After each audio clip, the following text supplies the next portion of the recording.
is up, guys? Welcome to another episode of the Awaken Consciousness podcast. I am your host, Yeshua Emmanuel. And today we have a very exciting topic about the Anunnaki, coming from the word Anak. You have to forgive my voice if I sound a little bit hoarse. I live in the south of Brazil, and the winds here are crazy. I was in Colombia for like maybe 5 days, and then I came to Brazil. I went from 90 degrees to 50 degrees, and so my body was like, shh. And I didn't have my shield activated, and so went down for a bit. But today's episode is very, very exciting because we're going to be talking about the Anunnaki, who they are. There's different factions of Anunnaki, by the way. It just means off-world race, off-world people. That's what it means, Anunnaki. When most people hear that word, they think of internet conspiracies, ancient astronaut theories, or very quick TikTok summaries, but it's actually a lot more layered than that, right? The first record of the Anak is not just one story, but it's actually a convergence point between three separate stories. There's the Sumerian and the Akkadian records, the earliest texts in human history, right? And then there's what's called the Law of One material, which is a channeled cosmology describing other densities, guardianships, and planetary genetic oversight. That's right, y'all. Planetary genetic oversight. This shit goes deep.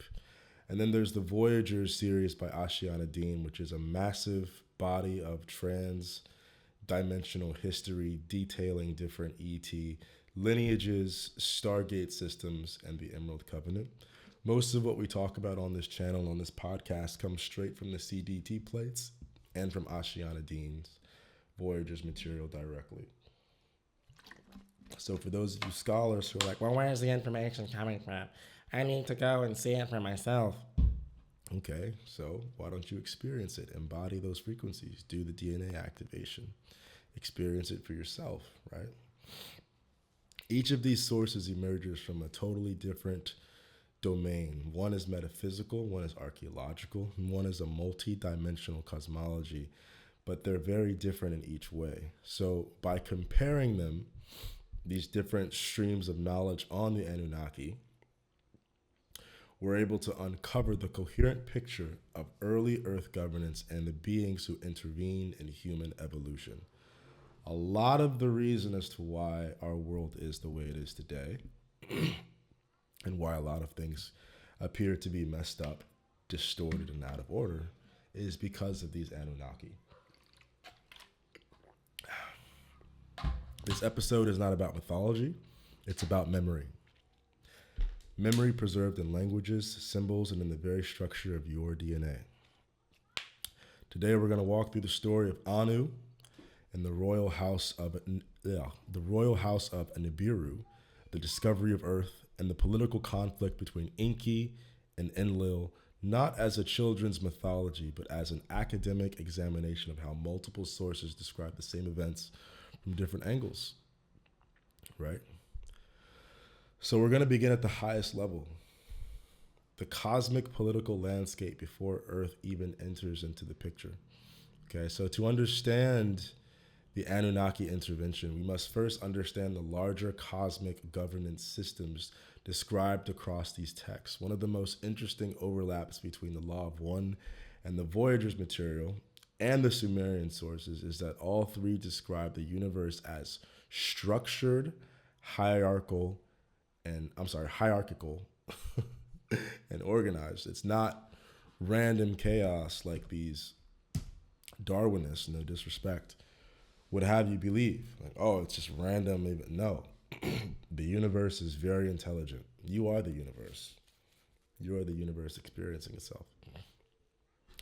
So from the Law of One perspective, the universe is governed through densities, layers upon layers of consciousness and evolution.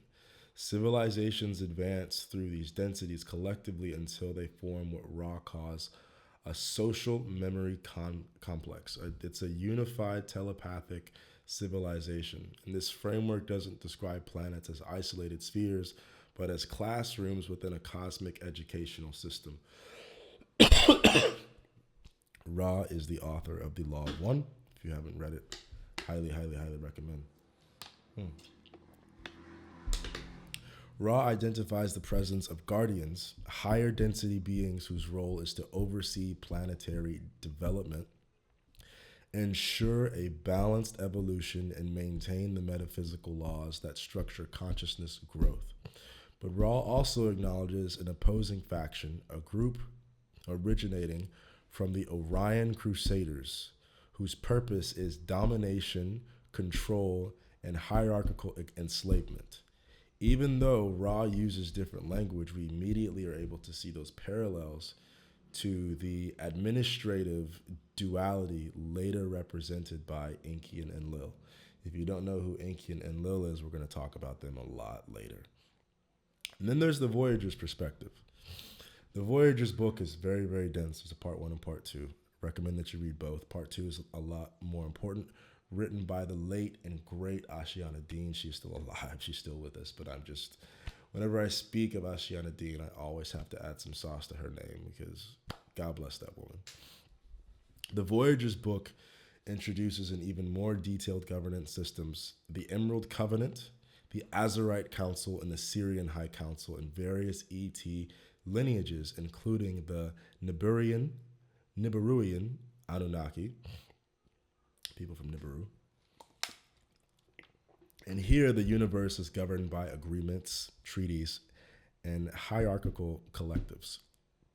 According to Voyagers, the Nibiru Anunnaki were not a founder's race. Instead, they were a breakaway Syrian hybrid collective, technologically advanced, politically ambitious, and in conflict with the Emerald Order over issues of genetic control, Stargate access, and planetary grids. Voyagers describes multiple invasion attempts, genetic manipulations, and grid takeovers across Earth's history, all a part of a larger war between service to others and service to self. This is extremely similar to the Law of One's depiction of Orion entities attempting to manipulate civilizations along negative polarity. The Sumerian sources, which is the third source, is where we hear about the Anunnaki.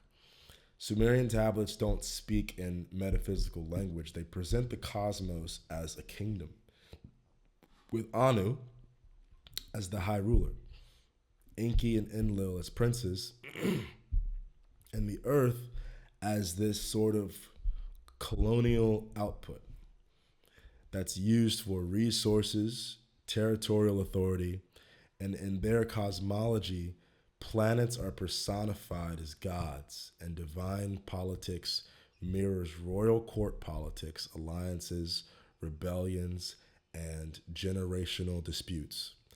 Now, it's fascinating to me about all these three bodies of knowledge, despite being separated by thousands of years and entirely different cultural languages, they all describe a universe that is governed by complex hierarchies, multiple factions that are in conflict, and the presence of guardian or founder groups, and a breakaway faction involved in Earth's manipulation. This convergence suggests that we are not simply dealing with mythology, but with fragmented historical memory preserved through different cultural filters. Okay? Breathe, because we're about to go down a rabbit hole. All right? The first official section is about Anu, the king of the Anunnaki on Nibiru, and the discovery of Earth, which is the first contact event.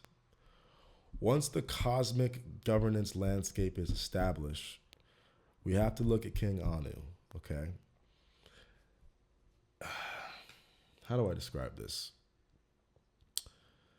Thoth, Enki, Enlil, Ninhursag, all these Anunnaki royals are all Anu's children. It's like all my children. He's the figure who sits at the apex of the Anunnaki hierarchy. In Sumerian text, Anu is not simply a king, but a symbolic embodiment of cosmic authority. He is the keeper of the me, the divine decrees that structure civilization. And although Anu himself rarely descends to Earth, like he rarely popped out to say what's up, he is the one who sanctions missions and sends emissaries and agitates disputes. His decisions shape the entire project of planet Earth. Okay? In Voyagers, the equivalent figure to Anu is part of the Niburian Council, which is a faction with a damaged planetary grid who are seeking external resources, specifically monoatomic gold, to stabilize their atmosphere and their energy fields. This explanation aligns with Sumerian stories that describe Nibiru's unusual orbit and the Anunnaki's urgent need for gold. Unlike modern pop mythology, Voyagers frames this not as mining for wealth, but as bioenergetic crisis. Nibiru was losing structural integrity, and its inhabitants require gold for grid stabilization. Okay? In the Enuma Elish and Atrahasis text, it's hard saying that word, they describe Nibiru entering the solar system and the Anunnaki identifying Earth, then called Ki, as a prime location for mineral extraction. The texts speak plainly. The gods came to Earth to work. They established mining colonies, agricultural zones, and administrative centers.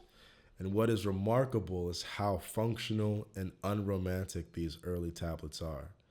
They speak of surveying the Tigris and Euphrates River, establishing the first cities, and dividing labor among the gods.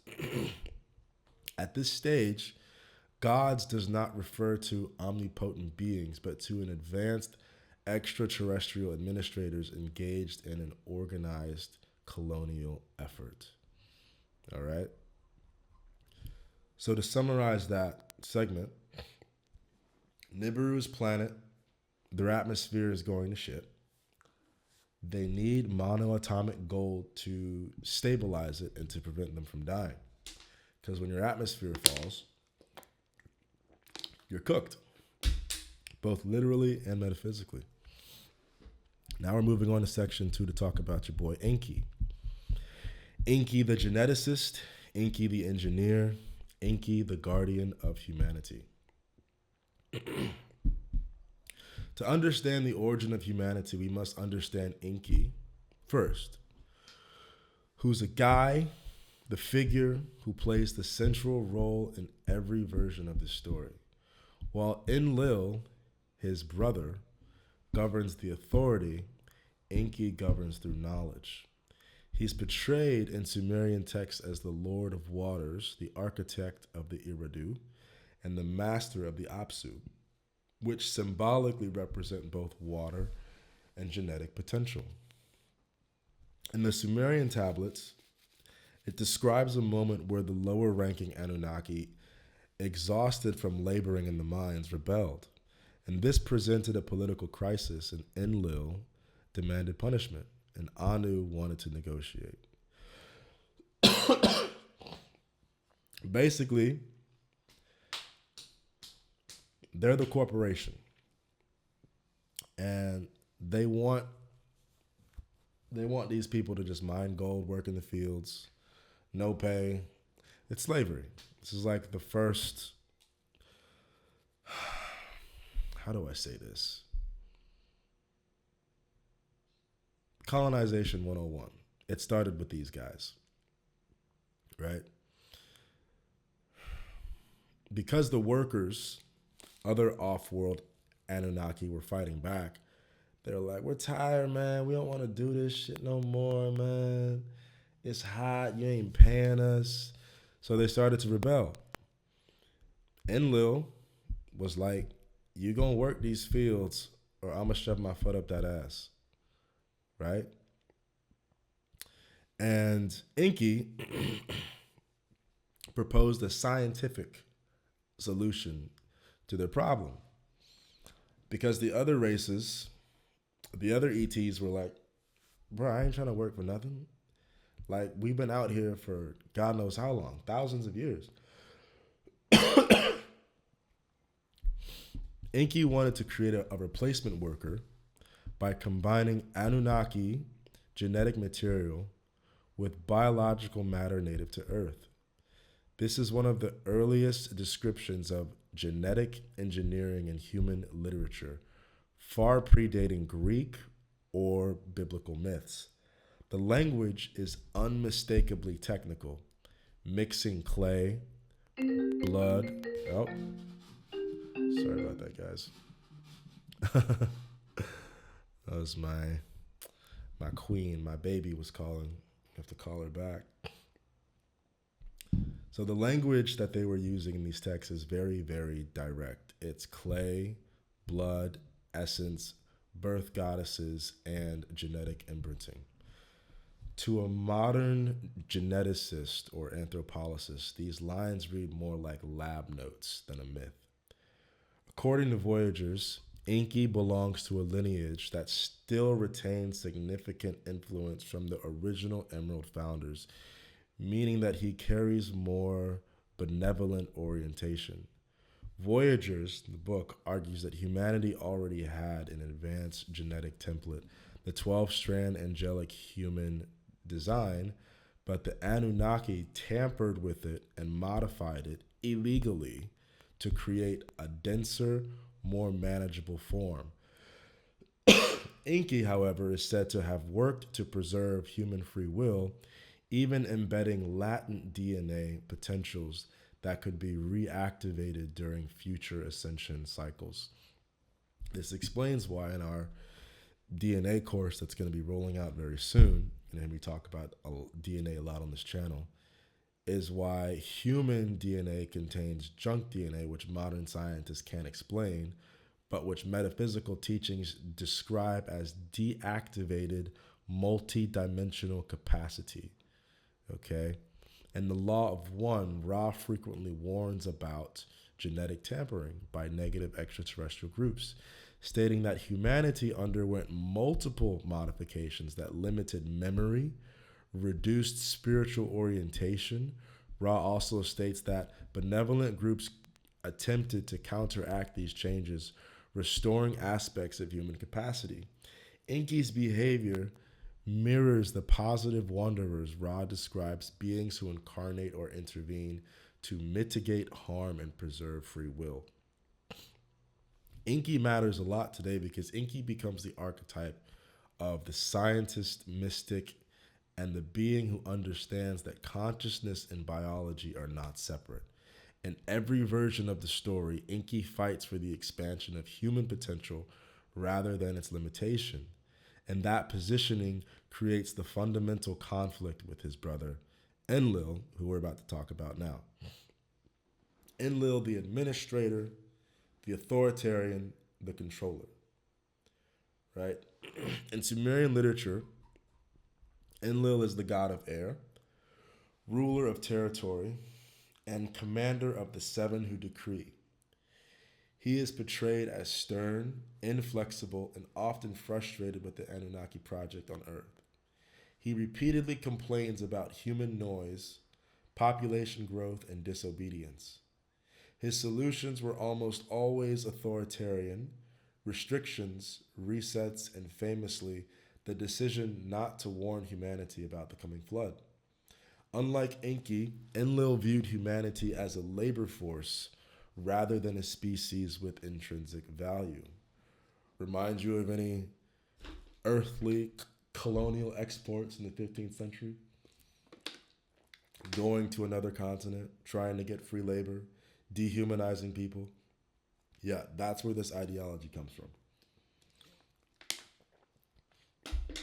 Voyagers portrays Enlil's lineage as aligned with Jehovian Anunnaki, a faction with a long history of attempting to control stargates and dominate human evolution. In this context, Enlil represents the service to self-polarity that Ra describes in the Law of One, a hierarchical consciousness that ascends by controlling others rather than expanding its own self-awareness.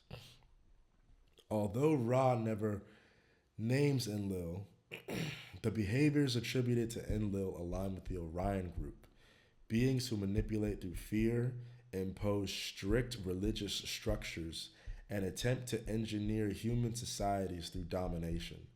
Ra explains that such beings are not evil in a moral sense, they are simply polarized towards control.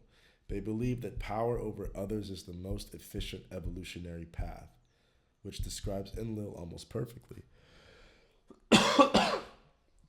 I wish you guys could see my cat. He's just lying down on our sacred blanket that we use to do our meditations, and he's just sitting here just listening to the podcast. Segment 4, we're going to talk about the conflict between Enki and Enlil. Politics, DNA, and spiritual warfare. All right. We're getting into an ideological war between Enki and Enlil. A lot of the First Testament of your Holy Bible is actually a war between brothers. This conflict shaped everything, from the structure of human DNA to the religious systems of ancient Mesopotamia. In Sumerian text, the conflict appears political, but two half-brothers, sons of Anu, competing for authority over a new colonial territory. But when we compare this with the Law of One and Voyagers, we see that this conflict isn't just personal, it's philosophical, and it's even metaphysical. Enki believed humanity should evolve, grow intellectually, and even self-govern. He saw humans not as property, but as potential collaborators.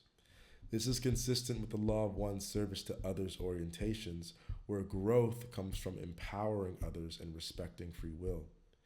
Enlil, on the other hand, believed that allowing a genetically engineered species too much autonomy would destabilize the Anunnaki's mission. In his view, humans were created for a purpose, and that purpose was labor, not self-determination. Enlil's mindset aligns closely with the Law of One's description of Orion polarity, hierarchical, controlling, and focused on spiritual domination. A lot of your politicians that you don't like, if you look at their Akashic reading and their soul lineages, such as Donald Trump, Bibi Netanyahu, Maduro, have a lot of Orion polarities in their soul. And this is where that comes from, guys. This stuff is much older and it's much deeper, that spans across our universe than you realize. These are not significant, unique problems to Earth. These conflicts have been playing out for hundreds of millions of years. Voyagers deepens this conflict by describing the Anunnaki as a hybrid race with internal faction splits. Think of like Republicans or Democrats. Some align with the Emerald Covenant, and others align with Jehovian agendas. Enki's branch attempted to preserve aspects of the original founder genetics, while Enlil's branch sought to cap or limit DNA to preserve human ascension. This battle over DNA is the origin of the concept of the gods giving knowledge versus the gods denying knowledge. It appears again in this story of Adam and Eve, the serpent, Enki, god of wisdom, water, gifting awareness, and the jealous god of Enlil, Yahweh, forbidding it. What religion later framed as sin in earlier text was a political act for the struggle for humanity's right to evolve. Mic drop. Section 5, we're going to talk about the flood.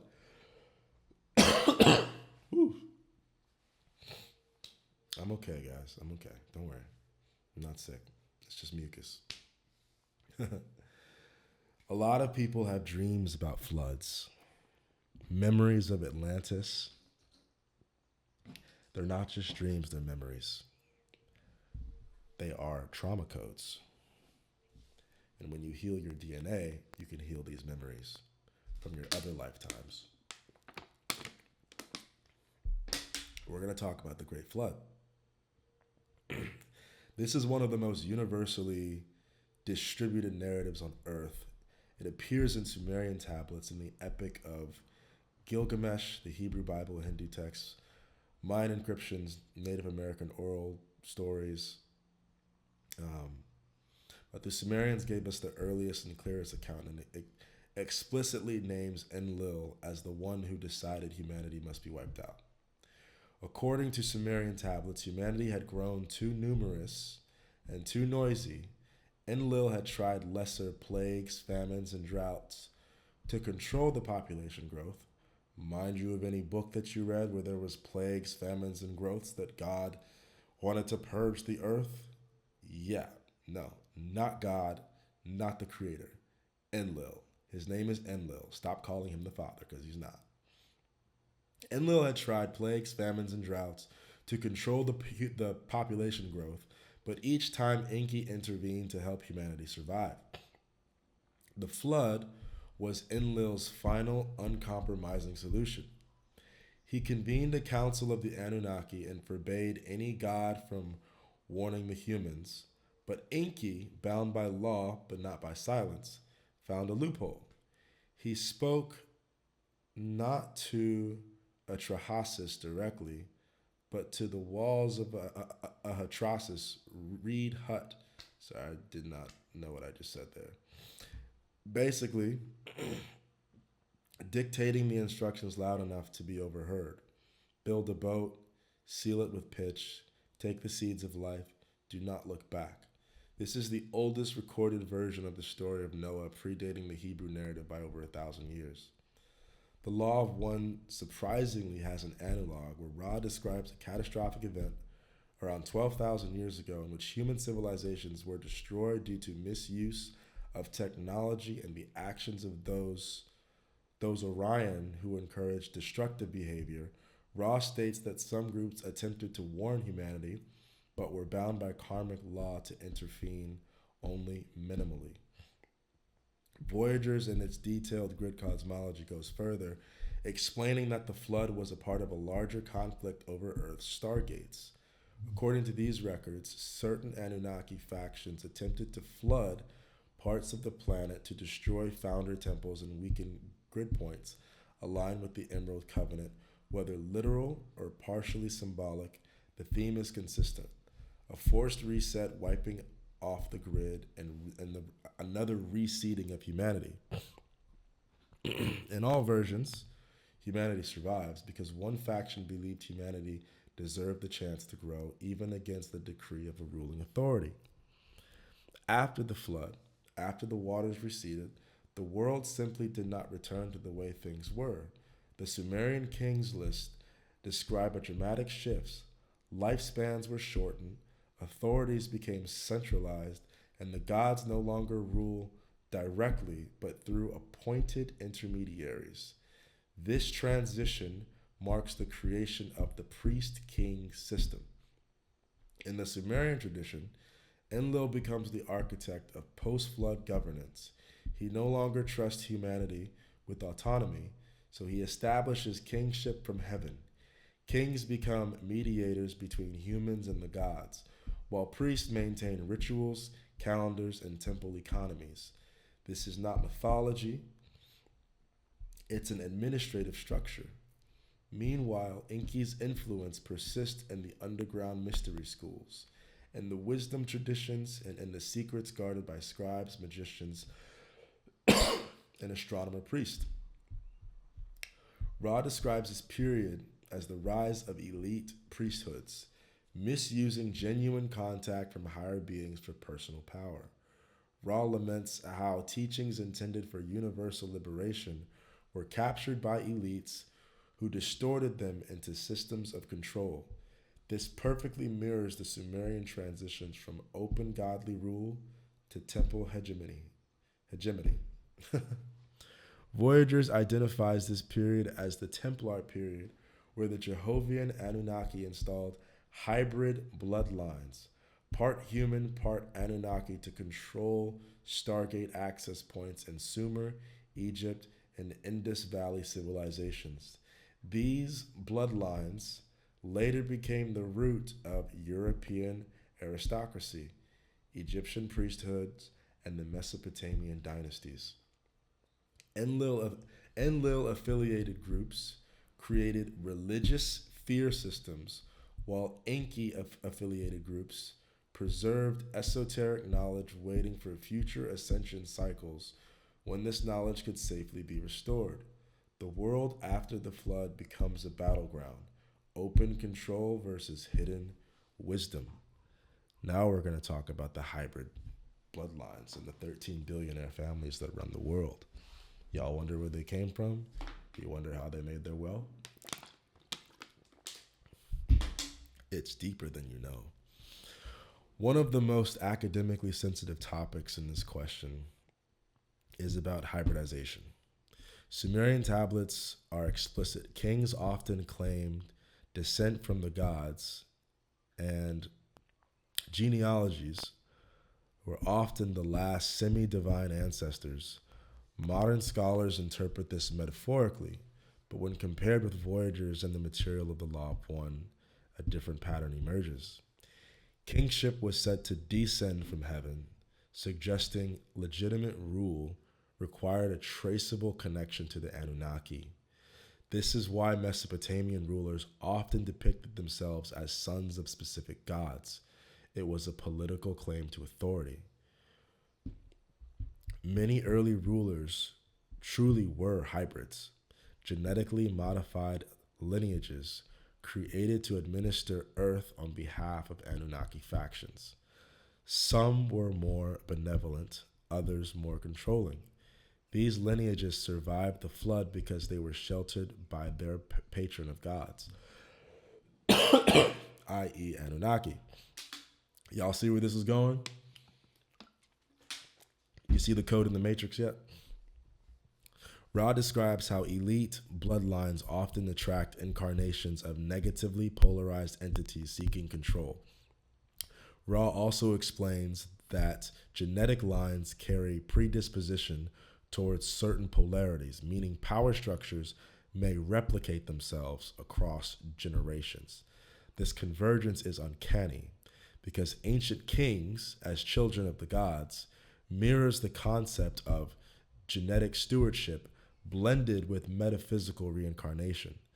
This sets the stage for the rise of the ancient world, Egypt, Babylon, the Indus Valley, the Hittites, the Hebrews, each with its unique blend of divine kingship, priestly rule, and cosmic mythology. Now we're about to tie this into religion. How mythology became theology. One of the most fascinating parts of this story is how later religions inherited Anunnaki structures. The flood narratives becomes Noah, the forbidden knowledge motif becomes Eden, Enki becomes the serpent, the giver of knowledge, and Enlil becomes the jealous god demanding for obedience. See how this is all tying together? The priest-king system evolves into prophetic and temple traditions. The connection between Enlil and the early Old Testament deity is striking. Both are storm gods, both demanded, oh, you need to obey God. You need to obedience, obey. God demands to be obeyed. Shut the fuck up. No. That completely goes against the law of free will. A younger version of me, when my heart was not in the right place, would have told the pastor, the priest, who told me if I was going to go to hell, to take the Bible and stick it up their ass. Little did I know that was my oversoul distorting the truth. I'm not going to feed into your lies, right? Ross states that many early religious distortions were the result of Orion influence, groups who sought to centralize power by portraying God as jealous, wrathful, and punitive. This directly aligns with the shift from Enki's flexible humanism to Enlil's rigid authoritarianism. Voyager's claims that certain Anunnaki factions directly engineered religious systems to bind human consciousness into fear, hierarchy, and dependency. These systems served as metaphysical locks preventing DNA activation. Religion becomes both a memory of extraterrestrial intervention and a mechanism of control shaped by those interventions. Okay? So, moving towards the end of just talking about Enki and Enlil, a little bit about the Anunnaki, so you guys can just start thinking about this stuff. It matters because according to the law of one, Earth is undergoing a massive density shift, a transition from third density to fourth density consciousness. This means that humanity is entering the very ascension cycle Enki embedded into human DNA, and that certain Anunnaki factions historically feared. It matters because Voyagers describes our era as a repeat of past conflicts, the final opening of the stargates and the return of the founders' races, and the exposure of control systems that have shaped religion, politics, and genetics for thousands of years. And it matters because Sumerian prophecy speaks of the return of the lords of the sky, not as saviors descending down from heaven, but as memories returning to human consciousness. According to these tablets, the day the tablets are read anew, the gods return, meaning awareness itself is the return, right? We are remembering, we are reassembling history, we are breaking the control system Enlil put in place, and we are activating the potentials Enki preserved within our biology. Whether you interpret these texts literally, symbolically, or metaphysically, the trajectory is the same. Humanity is moving from a state of managed ignorance into global awakening. The ancient conflict between service to self and service to others is playing out again in politics, technology, religion, and global governance. But unlike ancient times, humanity now has access to information. We've got access to the CDT plates, which are holographic discs that you access from your messiahonic mind through DNA activation, consciousness practices, and interdimensional awareness that were once reserved for priest kings. The return of the Anunnaki is not a physical event. It is the return of memory, sovereignty, and genetic awakening. This is why DNA activation is so important for you to start. Start your remembrance. And if you're not feeling called to, that's fine as well. There is a bifurcation process that is happening from now to the year 2030. You're going to see a massive timeline split, in which you're already seeing right now. AI, synthetic ascension, neural chips versus organic ascension, incorporating the law of one. Timeline shift. Okay? So whether you approach this through science, spirituality, or symbolism, the message remains the same. Humanity's origins are far more complex than the conventional paradigm. This suggests an understanding that our past is the key to reclaiming our future. And if you want future episodes on the Syrian Lyran Wars, Yeshua's Anunnaki lineage, Atlantean priest kings, if you want more of that, leave a comment and we'll talk more about that as well. Those of you who do not know, we are opening up an online community where I will teach you how to activate your 12-stranded DNA. And I will show you. I will mentor you, and I'll be there to hold your hand through this process. It takes time. It's not easy, but if you'd like to join the waitlist, comment waitlist, and I'll send you a link.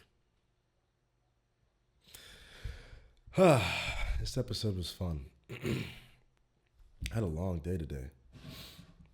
Woke up, went grocery shopping, worked out, came home. It's the first day back in the gym in a while. Whenever I do get sick, it's usually just my sinuses in my head, and I'm out for like 3 days. But I hadn't worked out in like 2 weeks, and I just felt weird. I don't know. I don't know how you guys are, but whenever I don't work out, I just feel super, super weird. But man, I love talking about this stuff with you guys, man. I really do. I really this is like the best part about my days. It's just coming home, being home, and getting to do my soul work, getting to do what I was sent here for, what I came here for, what I volunteered for. No being is above the other. We are all a part of source consciousness. Hierarchy, fear, forget all that. There is only the one, and that is you.